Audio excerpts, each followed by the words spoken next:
아침에는 여러분에게 봉독드릴 말씀은 사도행전 3장 1절부터 10절에 있는 말씀 가지고 예수 그리스도의 이름의 능력이라고 하는 제목으로 함께 은혜를 나누려고 합니다. 미국의 한 여행객이 프랑스 파리를 여행하다가 어느 골동품 가게에 들려서 호박으로 된 오래된 목걸이 하나를 샀습니다. 그리고는 그것을 가지고 미국으로 돌아가서 이제 더러워진 그 보석을 좀 깨끗이 닦기 위하여 보석상에 들려서 그것을 깨끗이 닦아달라고 이렇게 요청을 했는데, 보석상에서 그 호박으로 된 목걸이를 닦다가 놀라운 사실 하나를 발견하게 됩니다. 그래서 이 보석상 주인이 이 사람을 불러가지고 이 목걸이를 내가 25,000달러에 살 테니 나에게 다시 파시오 라고 이렇게 얘기를 하는 것입니다. 그래서 이 주인은 뭣도 모르고 어떻게 해서 자기가 싸게 산 물건을 25,000달러나 주면서 그것을 되살려고 하는지 알지 못해가지고 그 목걸이를 받아가지고 다시 나와서 믿을 만한 이와 같은 감정사에게 그것을 가지고 가서 도대체 이것이 이렇게 많은 아이와 같은 돈을 받을 만한 가치가 있는 것인지 라고 하는 것을 한번 감정을 해달라고 부탁을 하게 되었습니다.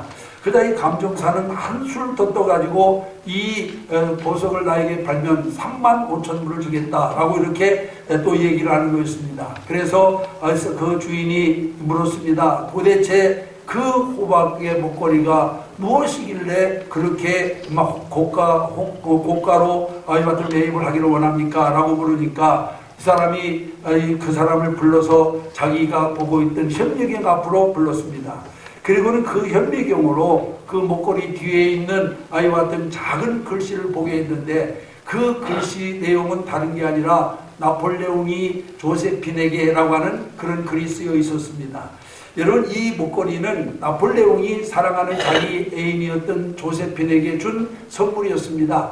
그렇기 때문에 그 목걸이에 나폴레옹이라고 하는 말이 들어갔기 때문에, 나폴레옹이라고 하는 이름이 들어갔기 때문에 그렇게 높은 가치를 가진 그 같은 보석이 되었다라고 하는 그런 이야기입니다. 여러분, 예수 그리스도께서 부활 성천하시고 난 다음에 사도들이 활동하던 기간에는 많은 이적과 기적을 행하게 되었습니다.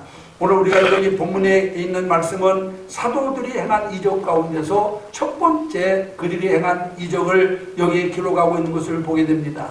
근데 여러분, 이 본문을 자세히 보면은 사도들이 행한 이적과 예수 그리스도께서 직접 행한 이적은 여러분 그 양상면에서 좀 다른 면을 우리가 발견하게 되는데, 여러분 예수님께서는 직접 명령하셔서 이적을 일으키셨습니다. 성경에 보면은 내가 원하노니 일어나 걸어라, 나사로야 나오라, 이렇게 주님께서는 명령하심으로 말미암아서 이적을 일으킨 반면에 사도들은 예수 그리스도의 이름으로 명하여 이적을 일으켰다라고 하는 것을 여기서 우리가 분명히 알 수가 있습니다.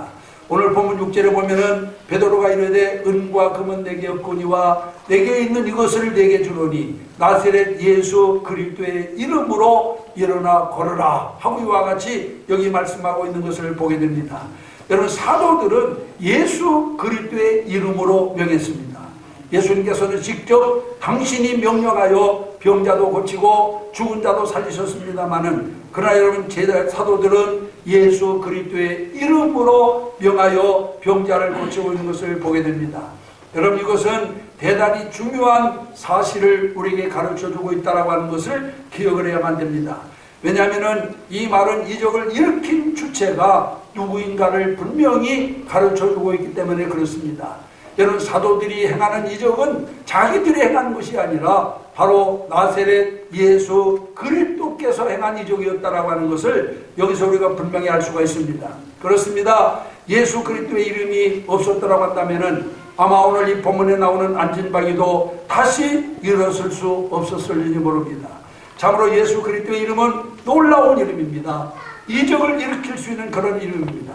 그러나 여러분, 예수 그리스도의 이름이 일으키는 이적은 이것뿐만이 아닙니다. 예수 그리스도의 이름은 어느 누구도 그 무엇도 할 수 없는 놀라운 역사를 이루어낸다라고 하는 사실을 기억하시기를 바랍니다. 그러면 무슨 일을 이룰 수가 있나요? 오늘 여기 성경에 있는 말씀을 통해 살펴보면은 예수 그리스도의 이름은 믿는 자에게 참된 생명을 주고 있다라고 하는 사실을 우리가 분명히 알 수가 있습니다. 여러분, 예수 그리스도의 이름이 일으키는 가장 놀라운 이적은 그 이름을 의지하는 자에게 참 생명을 준다고 하는 것입니다. 여러분, 살아있는 사람에게 생명을 준다고 하니까 아마 어떤 분들은 좀 이상하게 생각할지 모릅니다만은, 우리 인간은, 여러분, 범죄한 인간은 육적으로는 살아있지만은 영적으로는 죽어있는 존재라고 에베소 2장에 보면은 말씀하고 있는 것을 보게 됩니다.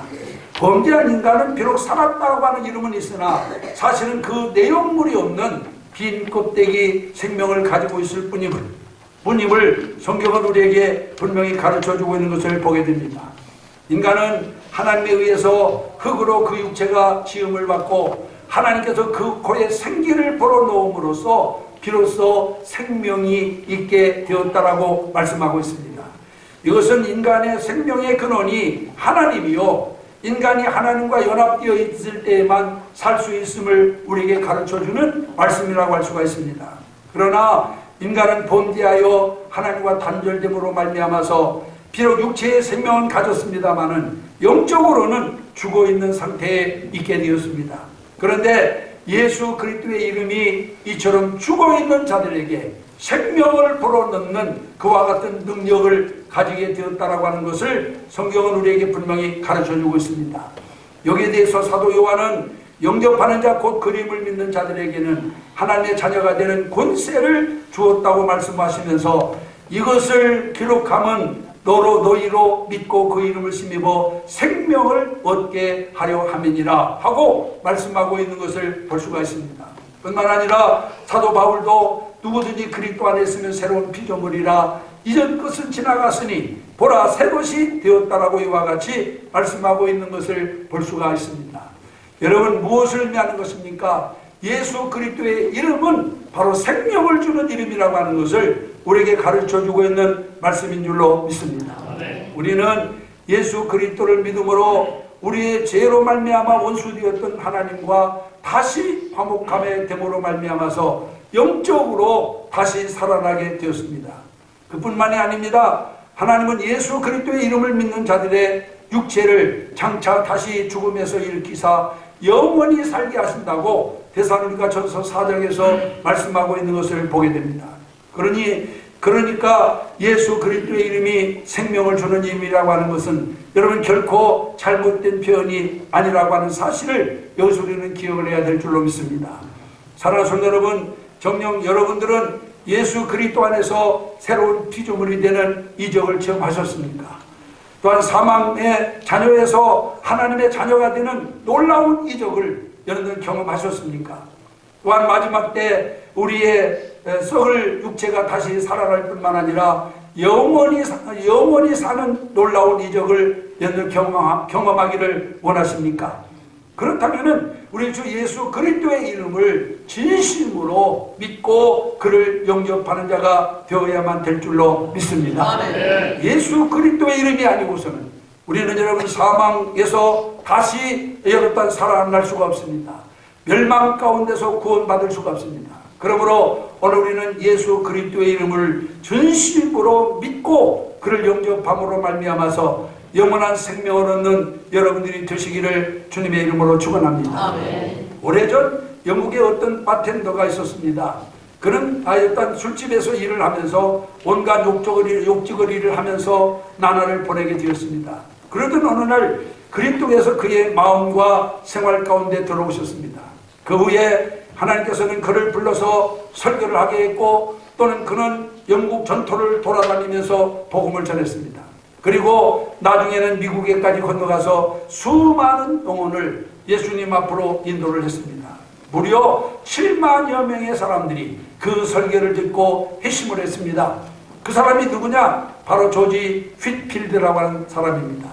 여러분, 예수 그리스도의 이름이 한 사람 휘필드에게 생명을 주었더니 예수 그리스도의 이름으로 새로운 피조물 된 그는 많은 사람들에게 그 생명을 나누어 주게 되었다라고 하는 것을 우리가 분명히 알 수가 있습니다.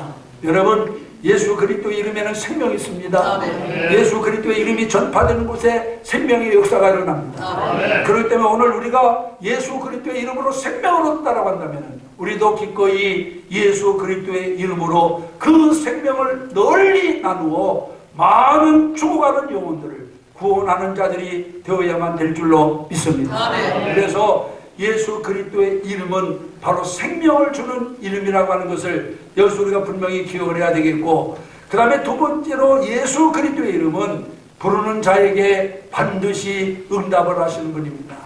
여러분, 예수께서 사역하시던 때 여리고에 바디메오라고 하는 소경이 있었습니다. 그는 소경인데다가 거짓이었으므로 사람들로부터 심한 멸시와 천대를 받았습니다. 그러한 그에게 어느 날 귀가 번쩍 뜨이는 소식 하나를 듣게 됩니다. 그것은 놀라운 이적을 행하는 나사렛 예수라는 분이 자기 동네를 지나가신다라고 하는 그런 이야기였어요. 아무것도 볼 수 없는 소경 거지 바디메오였습니다마는 사람들이 나사렛 예수가 가까이 왔다라고 하는 말을 듣자 그는 아이와 또한 큰 소리로 외치기를 시작합니다. 주 다윗의 자손 예수여, 나를 불쌍히 여기소서라고 이와 같이 외쳐대기 시작합니다. 주변의 사람들이 그가 소리질러 외치자 잠잠하도록 권유했습니다마는 사람의 말을 듣지 않습니다. 때로는 그에게 억압도 왔습니다마는 그것도 개의치 아니하고 계속해서 그는 다윗의 자손 예수여, 나를 불쌍히 여기소서 하며 주님께 이와 같이 부르짖게 된 것을 보게 됩니다. 여러분들 혹시 이와 같이 뜨겁게 실로 목숨을 걸고 그리스도의 이름을 불러본 적이 있습니까?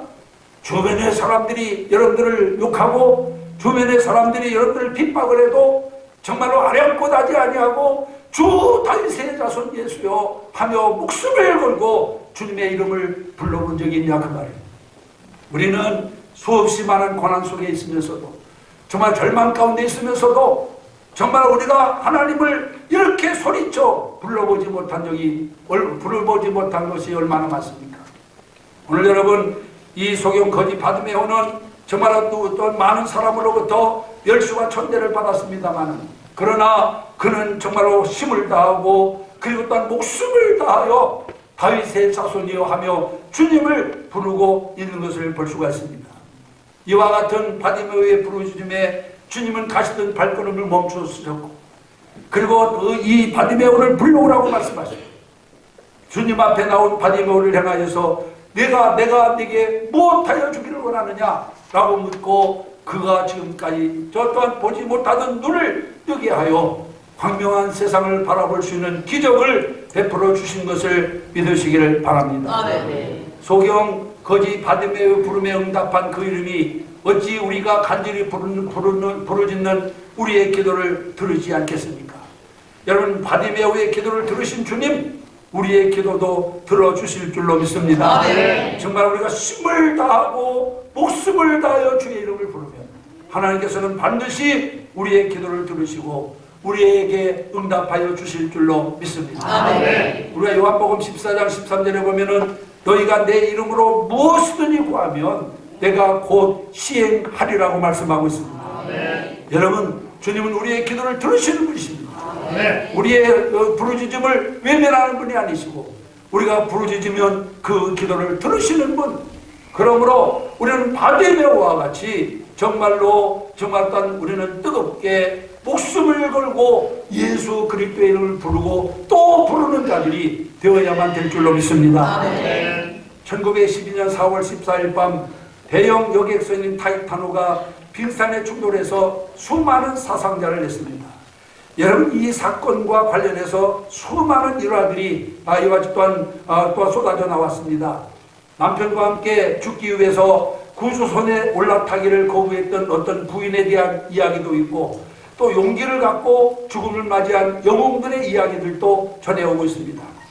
그러나 그런 이야기 가운데 또 하나 우리가 정말 어떤 감동받을 수 있는 이야기가 하나 있는데, 바로 아치발드 그레시 대령에 대한 이야기입니다. 이 사고가 나던 날 그레시 부인은 뉴욕에 있는 친구 집에서 배를 타고 돌아올 남편을 기다리고 있었습니다.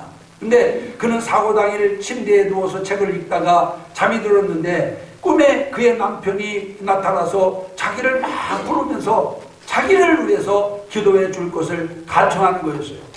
그녀는 즉시 침대 곁에 무릎을 꿇고 하나님 앞에 간절히 기도하기 시작했습니다. 밤을 새워 주님의 이름을 부르고 또 부르면서 아침까지 하나님 앞에 간절히 남편을 위해서 기도를 했어요. 이튿날 아침 조간신문에서 바로 타이탄 후에 난파 소식을 알게 된 친구 부부들은 이 사실을 그 부인에게 알렸습니다. 그러나 의외로 그녀는 태연했어요. 아무 일도 없는 것처럼 공포나 두려움도 느끼지 않고 아주 편안하게 그 소식을 접하는 것입니다. 그때 이 그레시 대령은 몇 개 되지 않는 구조선에 여인들과 어린아이들을 태워 보내고 난 다음에 객선 맨 위 갑판으로 올라갔습니다. 그리고 가라앉기 시작하는 배에서 다이빙을 해서 최후까지 살기 위하여 죽음과 싸우기로 결심을 합니다. 그리고는 가능한 한 깊이 그리고 멀리 잠수를 했습니다. 심장이 터질 지경에 이르기까지 숨을 참았습니다. 그리고 그 순간에 그는 하나님께 기도를 했어요. 이때 그가 정말로 심장이 터질 것 같은 그런 죽음을 각오한 그런 가운데 드리는 기도가 아내에게 그리고 하나님께 전달되게 된 것입니다. 그가 수면으로 솟아올랐을 때 큰 나무 상자 하나를 발견하게 되었고 거기에 몸을 의지했습니다. 그리고 얼마 지나다 보니까 희미한 불빛 가운데 뗏목을 만나가지고 이미 거기에 타고 있던 사람들과 함께 구조가 되었어요. 여러분 이와 같은 역사가 정말 어떻게 해서 일어나게 되었느냐. 나중에 바로 이 그레시 대령이 그렇게 얘기합니다. 자기가 물속에서 숨을 참아가며 심장이 터질 것 같은 그런 고통을 느끼면서도 숨을 참아가며 하나님 앞에 기도한 그 기도가 자기 아내에게도 전달되었고 하나님에게도 전달된다. 그래서 아내는 그를 위해서 열심히 기도하게 되었고 그 아내의 부르짖음으로 인해서 자기가 구조되게 되었다라고 그렇게 서슴없이 고백을 했다라고 하는 것입니다. 여러분, 우리는 절대절명의 이와 같은 순간에도 하나님께 부르짖으면 주께서 응답해 주실 줄로 믿습니다. 아멘. 월남전이 한참 펼쳐질 때 한 목사님 아들이 그 월남전에 참전을 했어요. 근데 이 목사님이 지방의 목사들과 모임이 있어가지고 지방에 갔는데 그런데 지방회를 마치고 식사를 하는데 식사 기도를 하려고 머리를 숙였는데 성령께서 그 마음에 계속 질책을 합니다. 이놈아, 내가 밥 먹을 때가 아니다. 지금은 기도할 때다. 기도할 때다. 하는 그런 마음을, 그런 생각을 계속 성령이 목사님에게 주었어요. 그래서 목사님은 수저도 돌아보지 못하고 그냥 그 자리에서 일어나서 집으로 돌아가서 교회에 가서 하나님 앞에 부르짖기 시작했습니다. 얼마 동안을 기도했는지 자기는 잠깐 기도한 것 같은데 여러 시간이 흘렀어요. 그리고는 그 하루가 그냥 지나가 버렸습니다. 아무 일도 없었어요.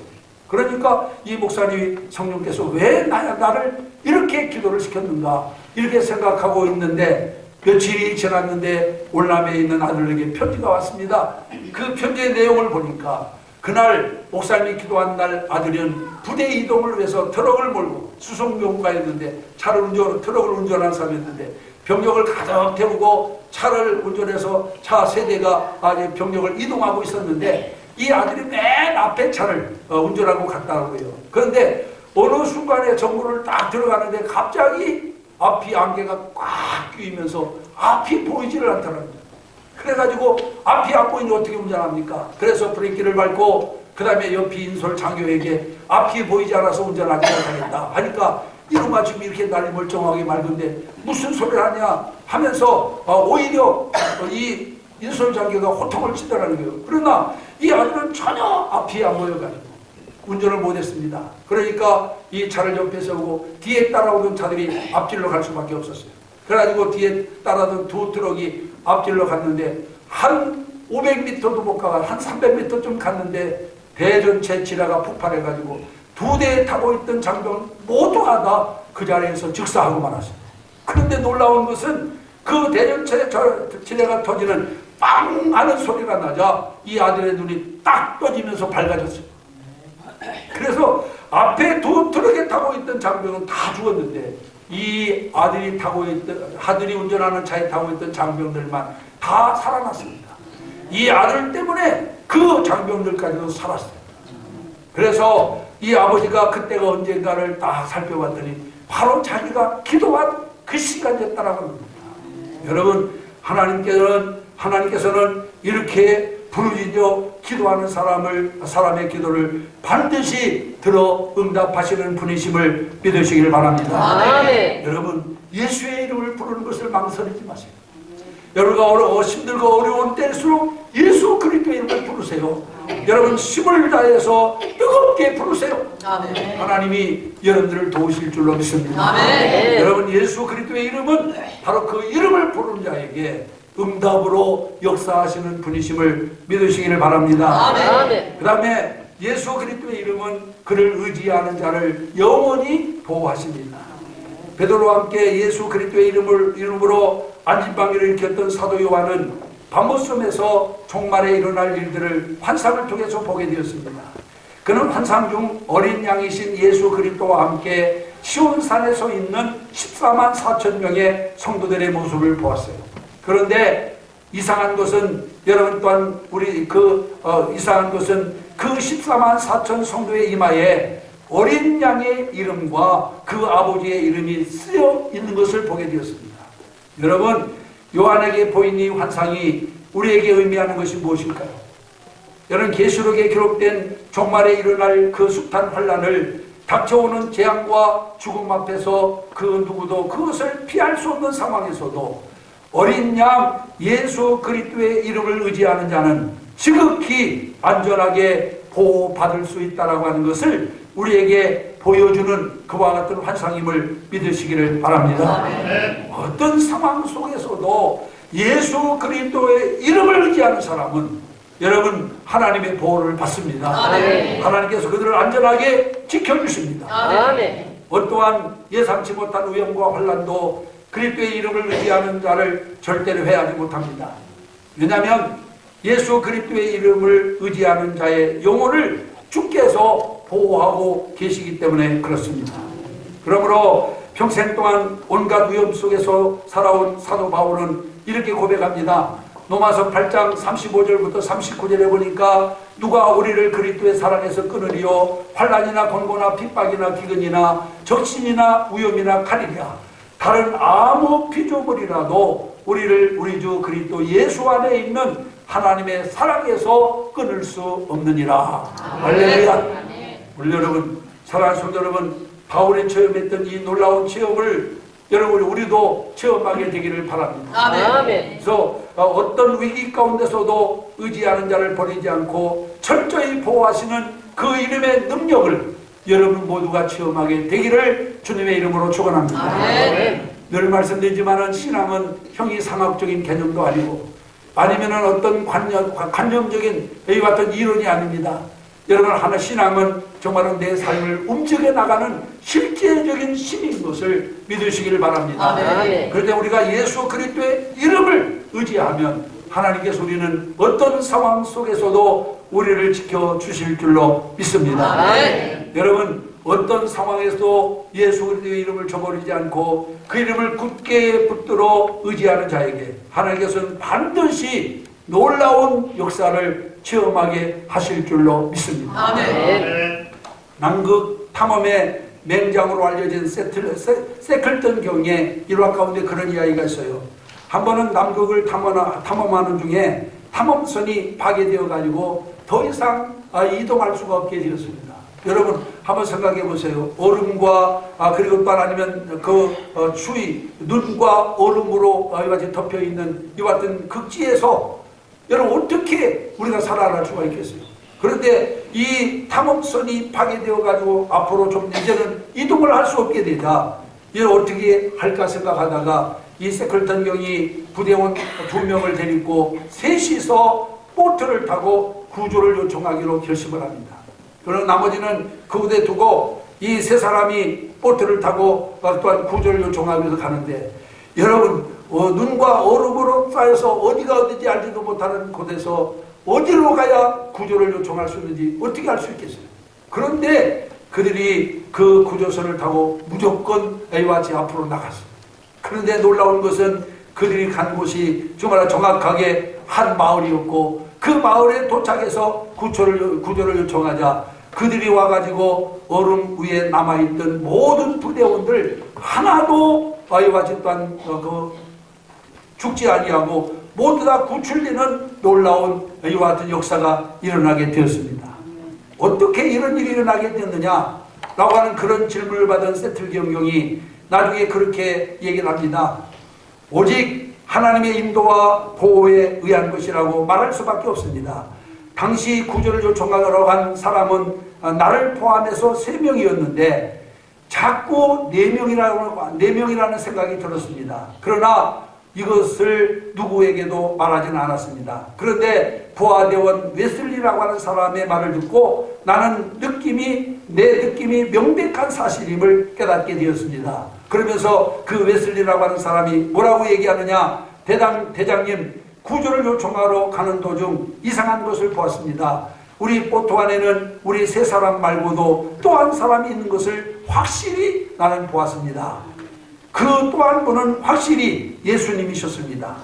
주님이 친히 우리를 안내하시고 우리를 보호하셨습니다.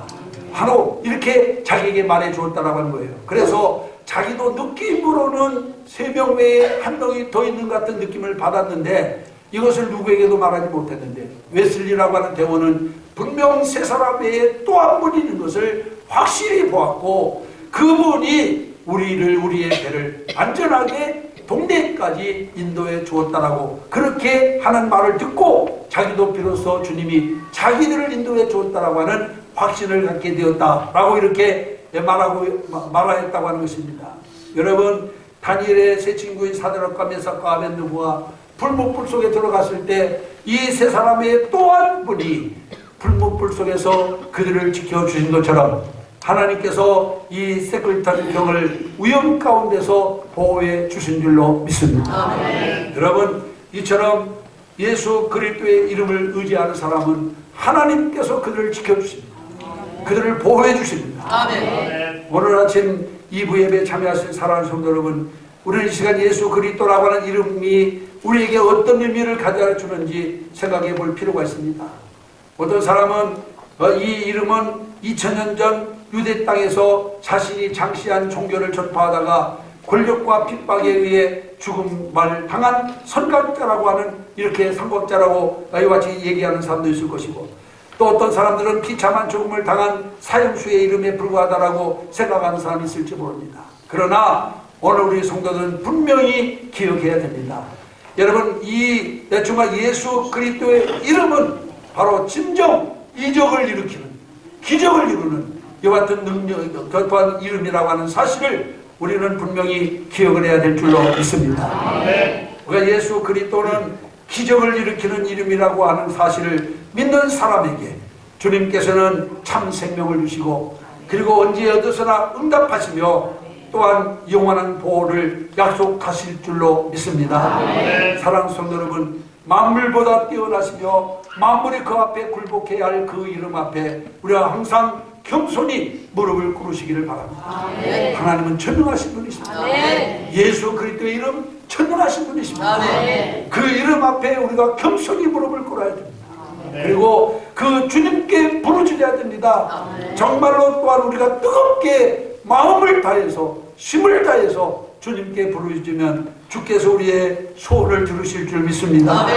뿐만 아니라 그 예수 그리스도의 이름은 우리를 영원토록 보호해 주시는 이름임을 분명히 기억하셔서 이제 그리스도의 이름이 주는 은혜가, 이름이 주는 능력이 오늘 아침 여러분들에게 충만하기를 주님의 이름으로 축원합니다. 기도하겠습니다.